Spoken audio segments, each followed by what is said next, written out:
I am so excited for today's video because I am sharing with you one easy recipe that will make either apple, pumpkin, or banana bread. Let's jump in! So the recipe I'm sharing with you today requires 9 ingredients, all of which are the same except for the starting ingredient, which will be either mashed banana if you want to make banana bread, and that requires 4 super ripe bananas, or if you want to make pumpkin bread, you would start with 1 can of pumpkin puree. Make sure it's not pumpkin pie filling, just the natural pumpkin puree. And then for apple bread, applesauce. I like to buy unsweetened, and it calls for 1.5 cups.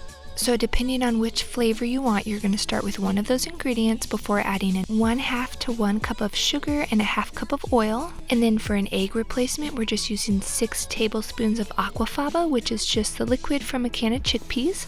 Next, you're going to add in 1 teaspoon of cinnamon, 2 teaspoons of baking powder, 1 teaspoon of baking soda, and 1/2 teaspoon of salt.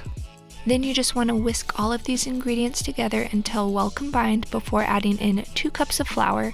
I love to use whole wheat flour, but you can also use all-purpose flour. Sadly, gluten-free all-purpose flour doesn't work in this recipe, so just keep that in mind.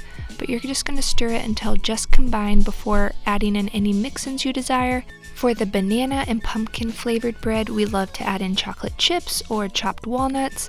For the apple bread, some nuts or raisins goes perfectly, but just use whatever you desire. And then you're going to pour your batter into a greased, standard-sized loaf pan and bake it for about 50 to 60 minutes until risen and golden brown on top, and a toothpick inserted into the center comes out clean. This bread always turns out perfectly no matter which flavor I'm making. It's great for meal prep because you can whip up 3 different flavors in a matter of 20 minutes of hands-on time, and then the oven does the rest of the work. It is great to store in the freezer and just have on hand for snacks or quick breakfasts. So I really hope you guys give this recipe a try. As always, the recipe will be down in the description box, as well as a free PDF that you can download. Let me know if you enjoyed this shorter video by giving it a like. Subscribe so you don't miss the next video, and I'll see you very soon. Bye!